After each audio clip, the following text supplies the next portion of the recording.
사자성어 중에 줄탁동시라는 말이 있습니다. 병아리가 알을 깨고 나올 때 빨리 나오지 못하면 그 안에서 질식해 죽는다고 합니다. 그래서 병아리는 나올 때 안에서 껍질을 소리를 내면서 쪼는데 그거를 한자로 부를 줄자를 쓰고요.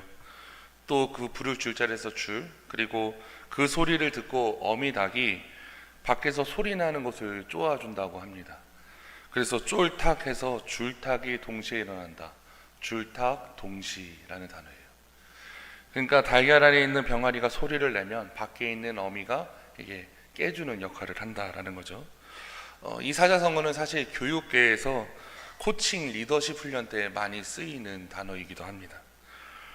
엘리야와 엘리사는 이야기를 할 때 줄탁동시만큼 잘 어울리는 사자성어가 없습니다. 엘리사가 엘리사일 수 있었던 것은, 또 하나님의 사자로서 크게 쓰임받을 수 있었던 것은 그의 스승이었던 엘리야를 통해 그를 준비시켰기 때문입니다. 엘리야의 가르침과 도움, 그리고 그의 사역들이 옆에서 보면서 그는 배우고 훈련을 되었습니다. 하나님께서는 무너져가는 북이스라엘을 이끌 새로운 선지자로서, 또 엘리야의 뒤를 이어서 이스라엘을 이끌 선지자로 엘리사를 준비케 하셨습니다. 여러분들 한번 상상해 보시기 바랍니다. 위대한 스승, 그 엘리야의 뒤를 이어서 하나님의 사명을 받아야 되는 엘리사의 기분이 어땠을지 한번 생각해 보시기 바랍니다. 우리가 읽은 본문 11절에서는 하나님의 부르심에 의해서 부르심을 받고 회오리 바람을 타고 하늘로 올라간 엘리야의 모습을 보면서 엘리사의 반응이 바로 그 다음 절에 나와 있습니다. 우리 열왕기하 2장 12절 말씀 우리 같이 한번 읽어보겠습니다. 시작. 엘리사가 보고 소리 지르되 내 아버지여 내 아버지여 이스라엘의 번거와 그 마병이여 하더니 다시 보이지 아니하는지라. 엘리사가 자기 옷을 잡아 둘로 찢고. 아멘. 이 말씀을 읽기만 해도 우리들은 그 엘리사의 기분을 알 수가 있습니다. 옷을 찢으면서 하늘을 향해 아버지요 불병거요 하면서 간절히 찾죠. 저는 사실 오늘 말씀을 갑작스럽게 준비했습니다. 이제 백지원 목사님께서 이제 갑자기 입원을 하셔가지고 이제 말씀을 준비해야 되기 때문에 이제 새벽에 말씀을 묵상하다가 주신 은혜들을 이제 준비를 하였는데요. 특별히 말씀을 준비하면서 슬픔에 찬 엘리사의 모습을 떠올리면서 여호수아가 생각이 났습니다. 여호수아 역시 이스라엘을 이끌었던 위대한 지도자였습니다. 하지만 그는 모세가 죽었을 때 굉장히 두려워하였습니다. 모세가 죽고 이제 하나님의 백성들이 이끌어가는 그 여호수아의 심정, 또 엘리사의 심정이 사실은 겹쳐 보였습니다. 하나님께서는 여호수아서 1장 6절에서 9절을 통해서 3번이나 강하고 담대하라 이렇게 특별히 강조를 하십니다.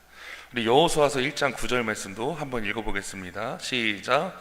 내가 내게 명령한 것이 아니냐. 강하고 담대하라. 두려워하지 말며 놀라지 말라.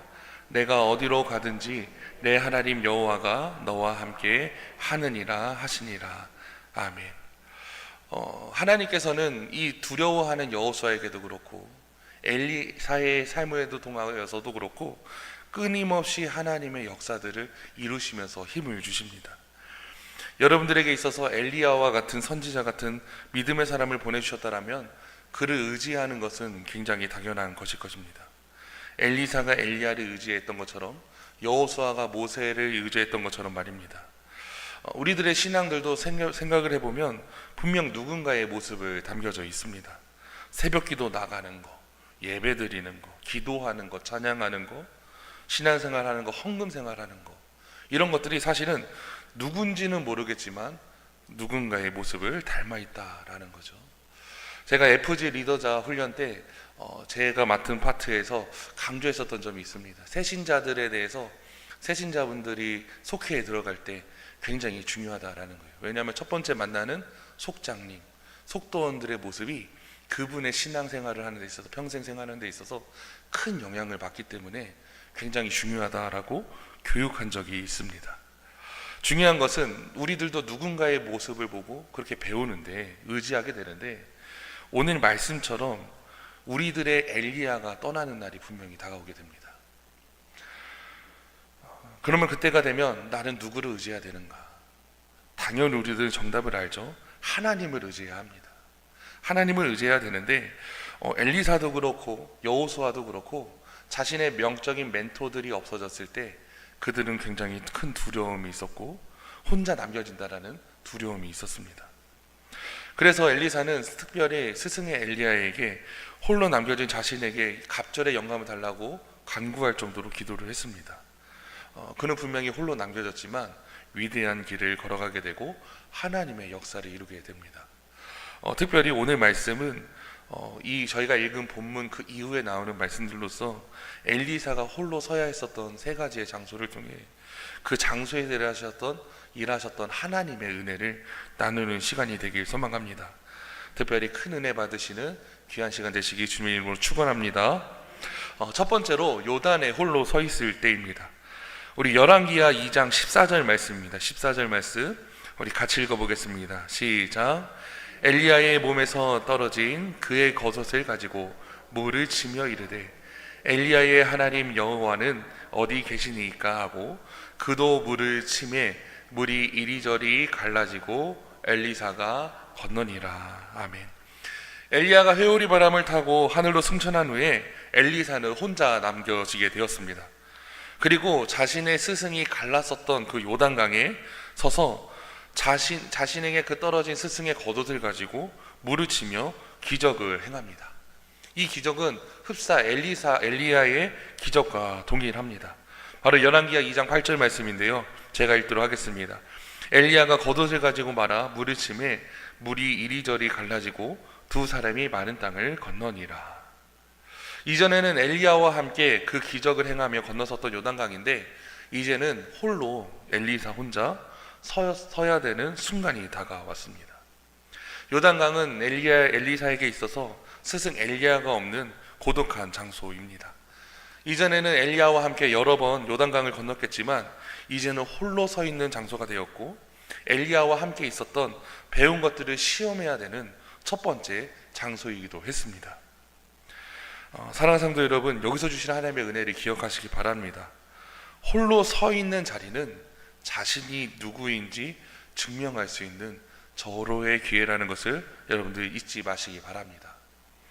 엘리사가 만약에 믿음이 연약해서 엘리야 스승이 하늘로 승천해 올라갔으니까 나는 도저히 아무것도 할 수 없습니다, 이렇게 이야기하고 생각을 했다면 그의 이야기는 아마 거기서 끝났을 것입니다.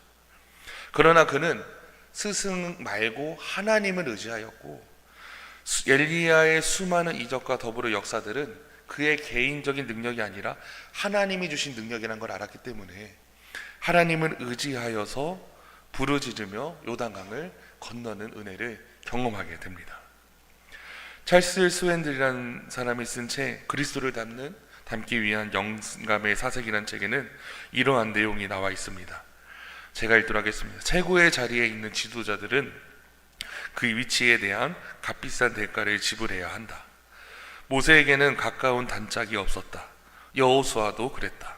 다윗도 이스라엘의 왕이 되었을 때 가장 큰 전쟁을 치를 때 그리고 가장 어려운 결정을 내릴 때에는 늘 홀로 있었다. 위대한 사람들은 대부분 외로웠다라고 말하는 좋은 예가 될 것이다. 그리고 하나님께서는 우리에게 최상의 생각들을 나누어 주시는 때가 있는데 바로 홀로 있는 고독한 때이다. 그러므로 그럴 때 사람이 잠잠히 있어 그것을 받아들여야 한다. 여러분들에게 질문하고 싶습니다. 홀로 있을 때 우리 성도님들은 어떠한 사람이십니까? 홀로 있을 때 하나님을 바라보시며 신뢰하시는 저와 여러분 되시기 주님의 이름으로 축원을 드립니다. 낙심하지 마시고 신실하신 하나님을 바라보시기 바랍니다. 제가 여주에 담임 목회를 처음 부임했을 때 성도님이 세 가정인데 세 분 계셨어요. 그리고 저희 아내랑 이렇게 해서 5명이 주일 예배를 항상 드렸습니다. 그 전에는 큰 교회에서 좀 사역을 하다 보니까 제가 담당했었던 속회 혹은 아니면 교회학교 부서만 해도 인원이 훨씬 많았었는데 3명만 모시고 예배를 드리려고 하니까 마음이 굉장히 이상해지더라고요. 근데 하나님께서는 담임 목회를 하면서 3명도 한 분 한 분의 소중함을 깨닫게 했고 한 분 한 분의 의미에 대해서 깨닫게 해주시는 아주 큰 경험을 하였습니다. 그러니까 성도님 3분 중에서 한 분만 안 오시면 그냥 한 줄이 안 오는 거예요. 우리 교회 주일 예배 때 한 줄이 안 와요. 한 줄이 안 오면 마음이 어렵죠. 그 정도로 외롭고 사실 고독한 기간을 지냈습니다. 그런데 이것을 지키는 데 지내는 데 있어서 하나님을 신뢰해야 되는데 너무나도 제가 육신에 연약하다 보니까 하나님을 신뢰하지 않고 제가 가진 것으로 어떻게든지 해보려고 열심히 노력을 했어요. 그렇게 한 1, 2년 지나가다 보니까 그런 영적인 기근이라고 해야 될까, 이게 영적인 슬럼프가 찾아왔습니다. 왜냐하면 열심히 하는데도, 전도를 그렇게 열심히 하는데도 성도님들이 늘어나지 않고, 말씀은 열심히 준비하는 것 같은데 그래봤자 성도님들은 오시는 분은 3분이 똑같고, 아내와 3분, 그리고 전도되는 과정은 저희 아이들이 태어날 때만 전도가 부흥을 하니까 굉장히 많은 생각을 했어요. 그때 하나님께 원망도 하고, 제가 이렇게 계속 해야 됩니까? 이런 원망도 들고 외로울 때가 있었습니다. 그때 이제 목양실에서 앉아가지고 이제 찬양을 듣는데 하나님의 그런 찬양, 다른 교회에서 드리는 그런 찬양들 중에 아무것도 두려워하지 말라라는 찬양이 있거든요. 그 찬양을 듣는 순간 굉장히 하나님께서 큰 은혜를 주셨습니다. 그리고 무엇보다도 제가 더 많이 성도님들을 기도해야 되고 하나님을 바라보고 신뢰해야 된다는 것을 다시 한 번 더 깨닫게 되었습니다. 그때부터였던 것 같아요. 청년들이 한 명도 없는데도 청년부 설교를 준비했습니다. 그리고 또 여러 가지 목회를 위해서 준비해야 될 시리즈 설교라든지 이것도 연구해보고 저 설교도 분석해보고 목회에 대한 열정을 갖기 시작한 게 그 슬럼프를 겪은 다음부터였던 것 같습니다. 여러분들, 중요한 것은 홀로 있을 때, 그때는 절대 외로울 때가 아니라 하나님을 만나야 될 때입니다.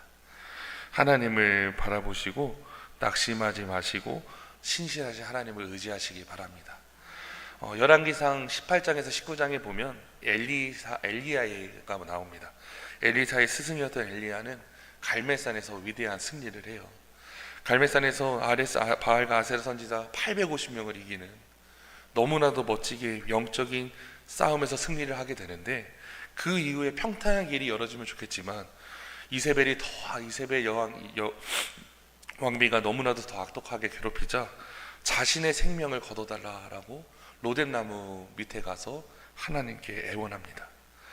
교회들 보면 로뎀나무 카페라고 많이 하잖아요. 사실 로뎀나무는 좋은 의미가 아니라 엘리야가 자신을 죽여달라고 얘기했었던 그 장소였어요. 그런데 하나님께서는 그 엘리야의 기도를 들으시고 위로해 주시고 힘을 주시고 다시 한번 더 사명을 주십니다. 아람왕 하사엘에게 기름을 부어서 아람왕이 되게 하고, 예후에게 기름을 부어서 이스라엘의 왕이 되게 하고, 또 엘리사에게 기름을 부어서 선지자, 너를 대신할 선지자가 되게 하라. 참 신기한 거는 엘리야가 이 3가지를 다 하지 않고 엘리사만 기름을 붓습니다. 그런데 참 신기한 건 하나님께서는 그의 제자였던 엘리사를 통해서 아람 왕이었던 하사엘에게 기름 붓게 하시고, 예후에게도 기름 붓게 하시고, 스승의 사명마저도 성취케 하시는 놀라운 은혜가 나타나게 돼요. 바로 엘리야가 신실하신 하나님을 바라볼 때, 하나님을 의지했을 때, 비록 그가 불평하면서 하나님 앞에 기도했었지만 신실하게 하나님을 바라보는 주의 백성에게 하나님은 큰 은혜를 나타내 주셨습니다. 특별히 요단 앞에 홀로 있었던 엘리사처럼 홀로 있을지라도 주님을 바라보시며 하나님의 역사를 체험하시는 저와 여러분 되시기 주님의 이름으로 축원을 드립니다. 두 번째로 여리고에 홀로 있을 때입니다. 열왕기하 2장 15절 말씀인데요, 15절 말씀은 제가 읽도록 하겠습니다. 맞은편 여리고에 있는 선지자의 제자들이 그를 보며 말하기를 엘리사의 성령이 하시는 역사가 엘리사 위에 머물렀다 하고 가서 그에게 나아가 땅에 엎드려 그에게 경배하고. 이 말씀을 보면 여리고에는 이제 엘리야의 제자들 선지 학교가 있었습니다. 그 선지학교에 있는 제자들의 모습을 보면 굉장히 믿음이 좋아 보이는 그런 고백을 하는 것처럼 보입니다. 그런데 그 다음 절인 16절에 보면 그들의 신앙 수준이 나옵니다. 우리 16절 말씀 같이 읽어보겠습니다.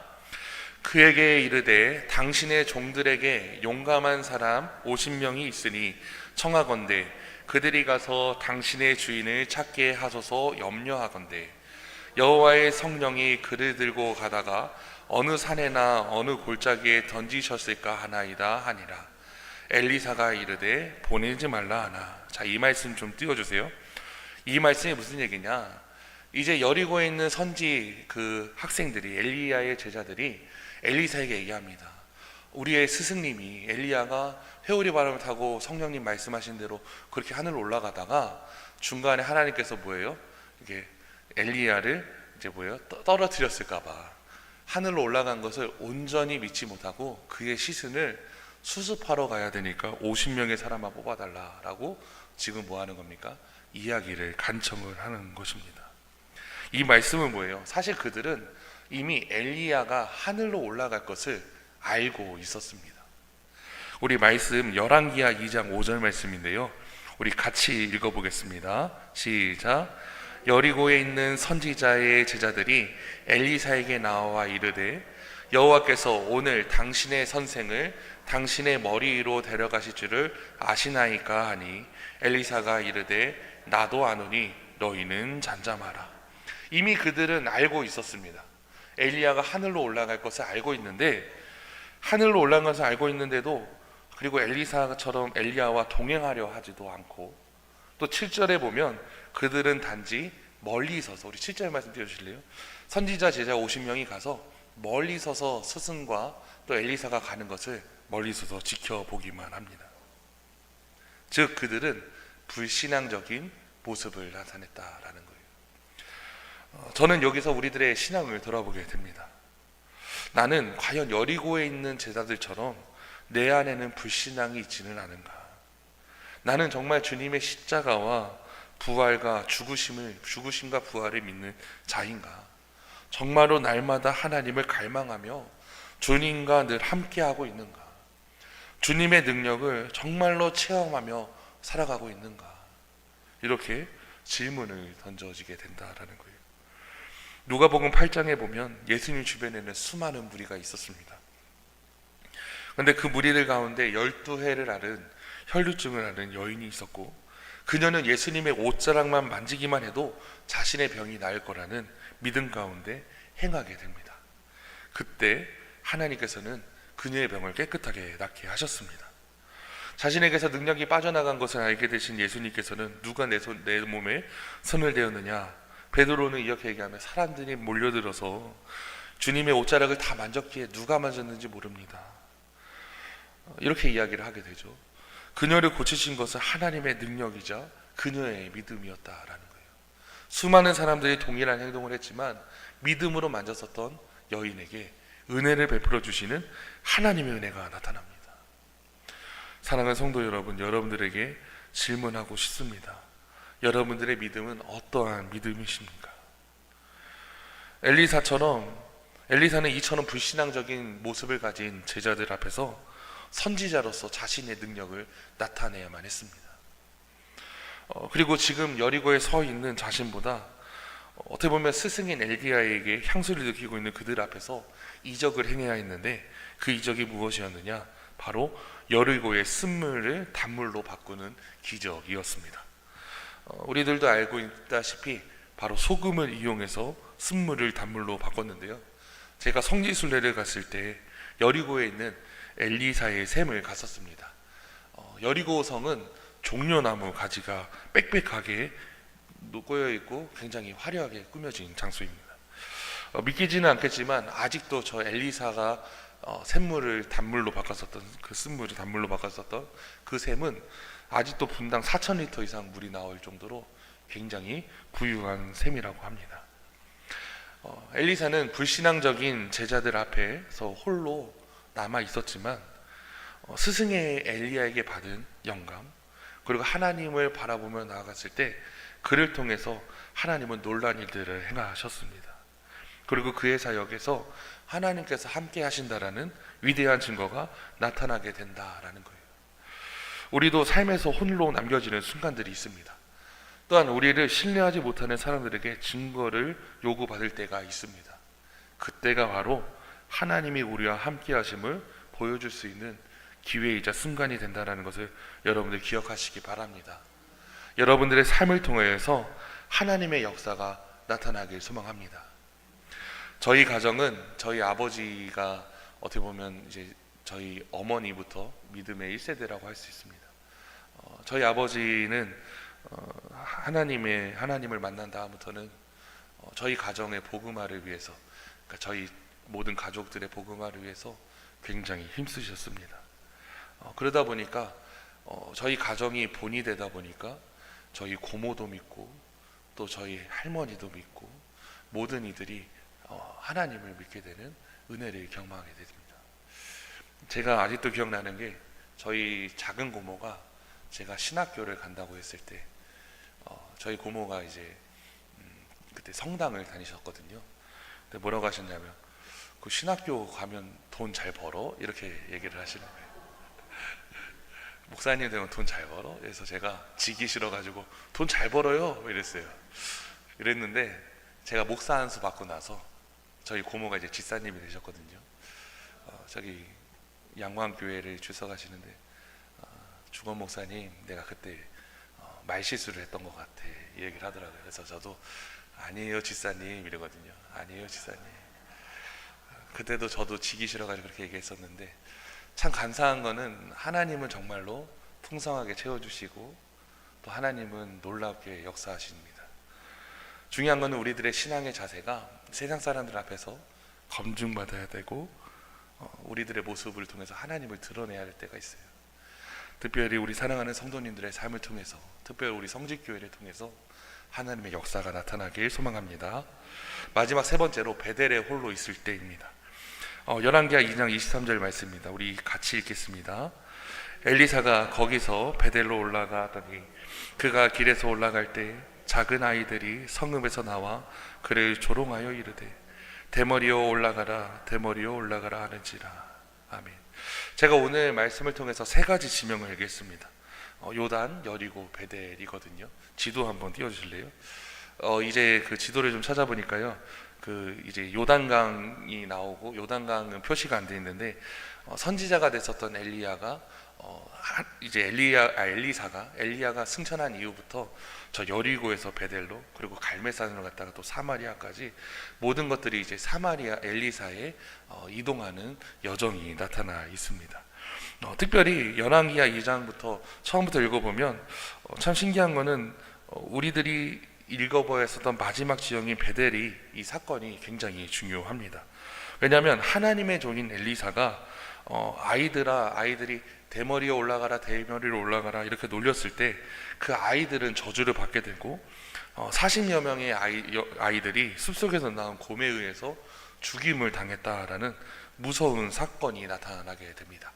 근데 제가 말씀을 준비하면서 연구해 보니까 여기서 사용된 아이들이란 단어를 원어를 봤을 때 사실 이 아이들은 어린 아이들을 의미하는 것이 아니라 결혼하기 직전에 청년들까지 포괄하는 단어를 사용하더라고요. 그러니까 엘리사를 조롱할 정도로 행동을 하고 엘리사에 대한 거부가 노골적이라는 것을 감안했을 때 그들은 아마도 소년기를 지나간 아마 청년들이었을 거다라고 많은 신학자들은 짐작을 합니다. 또 베델이란 도시가 그 당시 여로보암 이후에 우상숭배의 어머니라고 불릴 정도로 타락한 도시였다라고 합니다. 그래서 신학자들이 봤을 때 그 소년들은 아마도 그냥 길거리에 나온 아이들이 아니라 종교적으로 우상숭배에 미혹된 그 신앙적으로나 도덕적으로나 타락된 자들이었을 거다라고 이야기하는 연구 결과도 있습니다. 그래서 그런 것들을 종합해서 볼 때 이 아이들은 그냥 단순히 어린 아이들이 그냥 놀려가지고 곰에 의해서 죽임을 당한 얘기가 아니라 정말로 악의적으로 이 엘리사를 어떻게 보면 하나님의 사람을 괴롭히려고 했을 때, 그리고 종교적으로나 그런 배경들을 봤을 때 굉장히 안 좋은 그런 영역의 사람들이 했을 때 하나님의 심판을 받았다라고 보는 것이 옳습니다. 또 대머리여 올라가라, 대머리여 올라가라, 이렇게 개역개정에서는 순하게 번역되어 있는데요, 새 번역 말씀에는 뭐라고 되어 있느냐, 대머리야 꺼져라, 대머리야 꺼져라, 이렇게 욕을 했어요. 사실은 그러니까 하나님의 사람한테 저렇게 욕을 하니까 천벌을 받는 게 마땅하다라는 거예요. 중요한 것은 여기서 우리들이 알 수 있는 것은 하나님께서는 분명히 한 가지를 가르쳐 주시는데, 홀로 남겨진 엘리사를 쓰기 위해서 하나님께서는 분명히 그를 붙잡으시고 보호해 주셨다라는 것을 우리들은 잊지 말아야 합니다. 홀로 남겨진 엘리사는 능력만 받았을 뿐만 아니라 그 누구도 그를 업신여기지 못하도록 하나님께서 지켜주셨습니다. 프랑스의 피터 제닝이라는 사람이 있습니다. 그는 프랑스 특수부대 소속으로서 앙골라에서 반란군 진압하기 위해서 파견된 군인이었습니다. 몇 년간 근무를 했었고, 근무를 했었는데 그는 참 독신한 신앙인이었어요. 그래서 하나님의 은총에 의해서 자기가 군대에 입대했다. 그래서 항상 말씀 있는 일에 항상 열심을 가졌습니다. 그래서 그에게는 군복 윗주머니, 호주머니에 항상 성경책을 들고 다녔다라고 합니다. 제가 군 생활할 때 저도 성경책을 꼭 여기 금방주머니라고 하는 바지 이렇게 허벅지 있는 데다 항상 넣고 다녔거든요. 근데 사실 그게 여간 불편한 게 아니에요. 항상 넣어놓고 다닌다는 게. 그런데 이 피터 쟁이라는 사람은 그래도 하나님의 말씀을 이렇게 항상 여기 호주머니에다 넣고 다녔고, 또한 시간이 날 때마다 틈틈이 그것을 읽었습니다. 하루는 아프리카 정글에서 무사히 헬리콥터를 타고 부대를 복귀하려고 했었고, 그때 이제 반란군이 그 부상을 입고 쓰러진 것을 보게 되었어요. 그래가지고 피터 제닝이 헬리콥터 기장에게 그를 살리자라고 얘기해가지고 살리자고 얘기를 했는데, 헬리콥터 기장은 그는 적군이니까 살려줄 필요가 없다, 뭐하러 저거를 도와주냐, 오히려 우리들이 위험하다라고 이야기를 했습니다. 그래도 피터 제닝은 얘기를 합니다. 제네바 협정에 보니까 적군도 부상을 당하면 구해줘야 하니까 우리들이 가서 구해줍시다, 이렇게 얘기를 하고 결국 조금 벗어난 지역에 착륙하게 만듭니다. 피터 제닝은 적군을 구하려고 지그재그로 형태로 달려가가지고 결국 그를 구하고 헬리콥터를 타게 돼요. 그래서 참 신기한 거는 이제 헬리콥터에 타게 돼가지고 이 적군을 병원에다가 이제 놓게 되고 병원에 이제 입원을 시켜주고, 그 적군에게 복음을 전하려고 이제 호주머니에 있었던 성경책을 꺼냈습니다.